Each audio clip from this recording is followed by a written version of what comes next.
Every time you count to 40, a child goes missing or gets abducted. Many of those kids never come back home. 600,000 adults go missing each year. That according to the National Missing and Unidentified Persons Database. Texas is second only to California for having the most missing persons in the nation.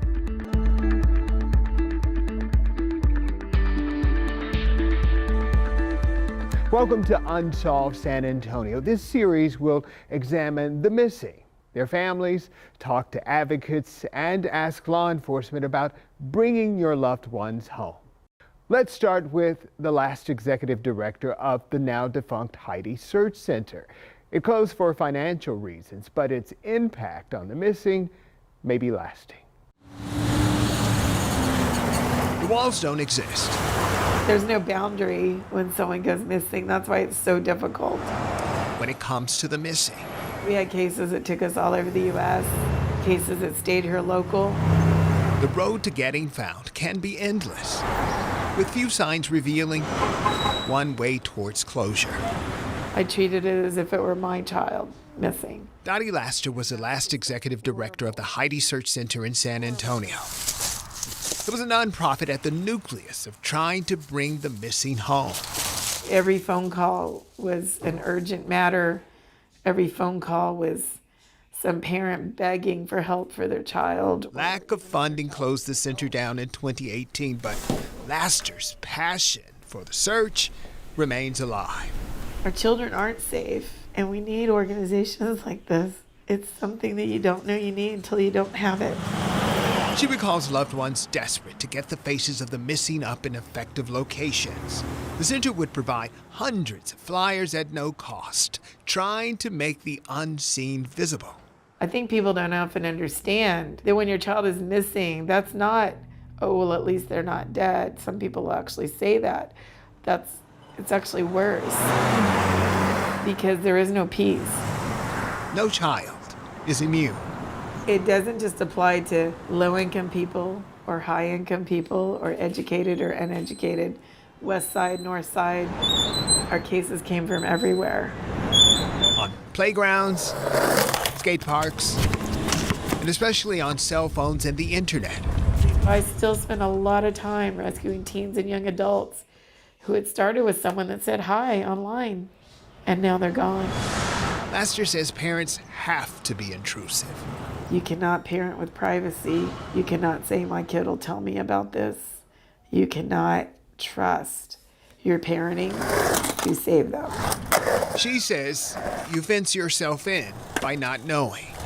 If you don't see who they're talking to, if you don't have at least their usernames and where they're exploring, what games they're playing, anything that's interactive, you need to know, because that interaction connects them visually, audibly, and through any type of communication to every bad guy in the world. Sadly, your child could become one of the many cases in her file, or like the Golden Girl, who became symbolic of missing kids.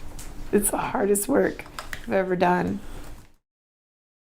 So she is offering these tips if someone goes missing. Don't wait 24 hours to report that person has disappeared to the authorities. And we confirmed that with police, that it's a complete myth, something that came along in the television age. Laster says to be sure to get a case number from police. You are going to need it. She says rally those around you to help you search and make sure you have a current picture of the person who is missing. We have other tips in her story on kids5.com, including how to get a free digital DNA kit. And one more thing, we're going to show you these phone numbers throughout the show. If you know anything about any of the faces that we're showing you at the bottom of your screen, you can call the San Antonio Police Department's Missing Person Unit at 210-207-7660 or call the Bexar County Sheriff's Criminal Investigations Division at 210-335-6070. Speaking of the San Antonio Police, they have more than 20 people who make up their missing person unit, while Bexar County has one deputy working their cases. So we asked the sheriff to explain the power of one.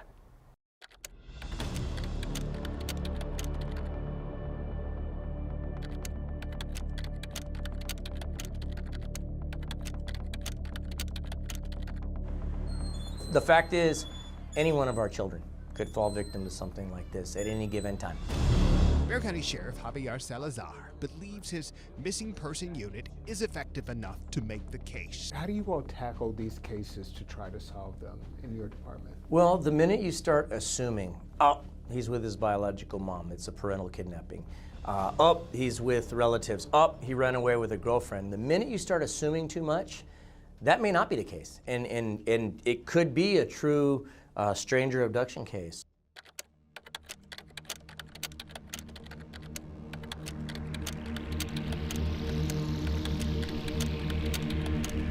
Deputy Raul Arevalo is the missing person unit. He's the only deputy assigned to the cases in the county. At any given time, I can go up there and ask him what's going on with this case right here. And he can tell me up to the minute, literally, what we're doing with each particular case. Salazar says Arevalo is housed in criminal investigations because a missing person case sometimes evolves into other crimes, like in the murder of Andreen McDonald. He'll grab a hold of people from street crimes or from the gang unit or from homicide or from the SCORE unit, and then we'll task them with helping him out with whatever he may need on any particular case. Even with a support staff in place, these missing person cases can become complicated. Let's just say they find the kids in another country or out of state. The Bexar County Sheriff's Office has leads on missing kids in Colorado, Mexico, Nicaragua, Honduras, and because of the limited staff and sometimes because of international laws, they can't go after them. San Antonio police have 3 shifts of 20 civilians who work their cases around the clock under supervisors. You don't think you need any more? I mean, it'd be great if we had 10 people to assign to this issue. But you know, at this point, that's just not a luxury that we have with we have an agency with finite resources. We make do with what we've got. Salazar hopes to expand whenever he gets the money. He just asked Bexar County commissioners to fund more deputies to focus on violent crimes. Some of those positions, he says, would end up in the group of investigators that support the single deputy assigned to find the missing. I've had our investigator that's assigned to missing persons cases physically looking through barns, physically looking through closets, and he's found some of these kiddos. To ensure the missing are found and not forgotten. Before we move on, here are some missing person facts from the San Antonio Police Department. Officers say you do not, they want to emphasize, you do not have to wait 24 hours before reporting someone missing. They say report that victim as soon as you have confirmed that they cannot be found. Police say that they investigate more missing person cases on the city's south side than anywhere else in San Antonio, and underage girls are more likely to disappear than anyone else. So far this year, police have received 1,861 missing cases and 16 remain unsolved. That number, though, changes daily. Their oldest unsolved case on the books dates back to 1973. By the way, we have information on all of these missing people on our website, and it's all in one place. Just visit kens5.com/unsolved SA.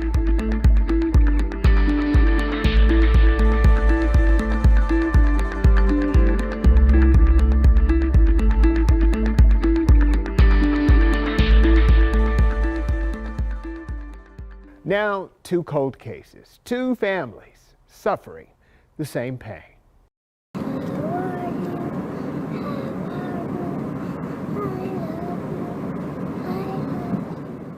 David Hopper says his daughter Ava Grace Baldwin was a dream come true. But his relationship with her mother, Catherine, Katie and I were only married for 34 days. was a nightmare. She left him and reconnected after Ava was born. 4 or 5 months later, she calls me and says, you know, I have a little girl and can I help her out financially? So began the custodial and relationship chase until he gained partial custody. Even though he lived in Oklahoma, Hopper would come to San Antonio to make fatherhood work. On this visit, he took his daughter swimming.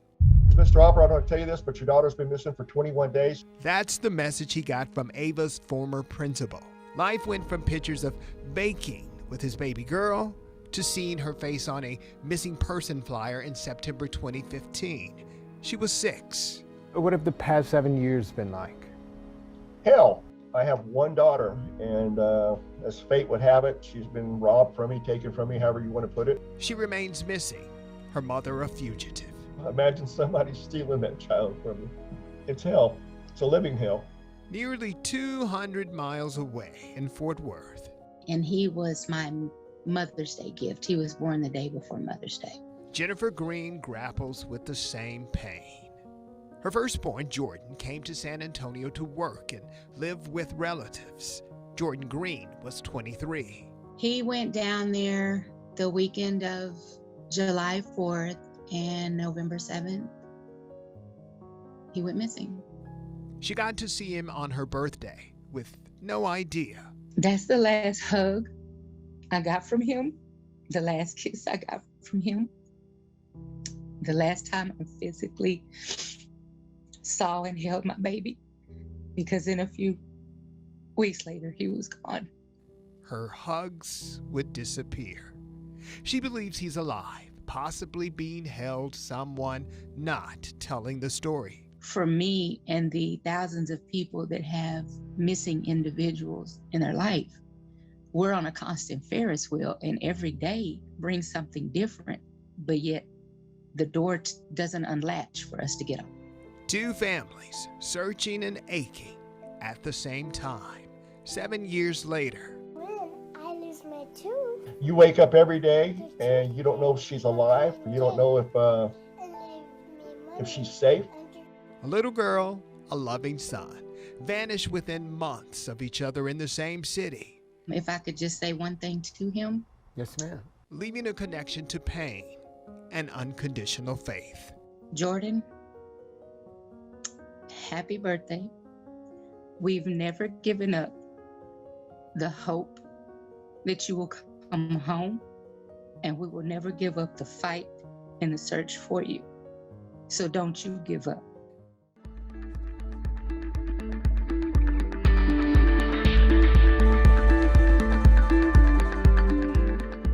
The disappearance of Lena Sadar-Kill has baffled investigators and shocked this community. San Antonio police agreed to answer some questions about where this investigation stands. The supervisor of SAPD's Special Victims Unit says the 4-year-old's case is still a missing persons case. Lieutenant Bill Grayson says that's all investigators can prove right now, even though the initial fear was stranger abduction. He says that drove SAPD and the FBI to expand the scope of their search, where they collected large amounts of data through interviews and security footage. Grayson says that SAPD has 2 dedicated detectives, in addition to the FBI and support staff, still working on Lena's case. He says they won't suspend this investigation until all workable leads get exhausted.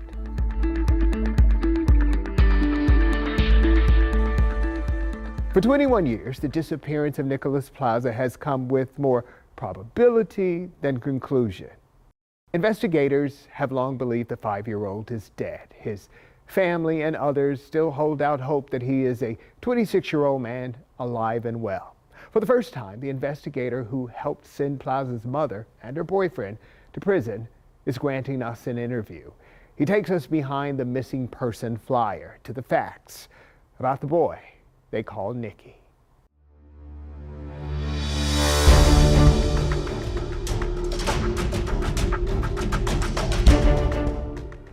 There is no way Nicholas Plaza vanished into thin air on October 23, 2001, but it sure felt like it. His case got reported to San Antonio police nearly a month later. The frenzy to find the 5-year-old with the innocent eyes whose ears framed his face had fuel, but was fruitless. I had a hard time understanding why we couldn't get this before a jury. There was so much there already. Retired San Antonio Police Detective George Saylor got the case a year after Plaza went missing. He's interviewing about the case for the first time. What stood out to you about this case? There was no doubt in my mind that this young child was dead. And people knew about it. People saw just the atrocity of injuries that happened to him. Plaza's mother, Priscilla, got romantically involved with high school acquaintance Ruben Zavala Jr. in March 2001. 5 months later, she was living with Zavala and his parents. It was not like she was an innocent bystander in all this. She certainly had plenty of time to do something about it. Investigators say Nicholas would go from a vibrant, healthy child to torture and sexual abuse. They talked about he couldn't walk. There was blood in the urine. There was blood in his stools. He was losing his hair. Ultimately disappearing. Sadler says he couldn't understand Zavala's spell over the people around him. As he made his case on Zavala, the suspect had already been convicted for kidnapping a woman's 18-month-old son. Before I got an arrest warrant for him, he was already writing other females who had young children. So that was one of the things that scared me the most. If I couldn't get this man off the streets, that we were going to have another victim. He said on that list, mothers with boys like Nicholas. Sadler worked on the case for 3 years, knowing there were no medical records, no body, and only word of mouth from suspicious people, one of whom was the boy's mother, under Zavala's power. I think he was using the children to control the women. In partnership with then Medical Director of Child Safe, Dr. Nancy Kellogg, the two got Priscilla and Zavala's mother to verify injuries about Nicholas 5 times a day. that should have been reported to a doctor, but were not. That led to Priscilla's plea deal for omission to serious bodily child injury charges. Injury to a child by omission. Zavala faced the same child injury charge and murder. He told us where he had buried the clothes, and we went out and dug it up. Zavala claimed the boy died with his mother. I never said I killed anybody. It's almost like he kept sending us on a wild goose chase. Even though he made a different statement to police in writing. And in 2 of his letters that he sent to us, he called himself the murder of Nicholas Plaza. Prosecutors took the child injury charges to court, something they could prove with a prison penalty similar to murder. It's the order of this court. In 2007, Zavala got 67 years. Priscilla got 18. That you serve 18 years confinement. How do you all think he died? There's no way of knowing. And then there's Nicholas. He will remain in a database until his body gets found. Some believe he still may be alive. Sadler says a cadaver dog got a light hit on garbage bags in Zavala's garage.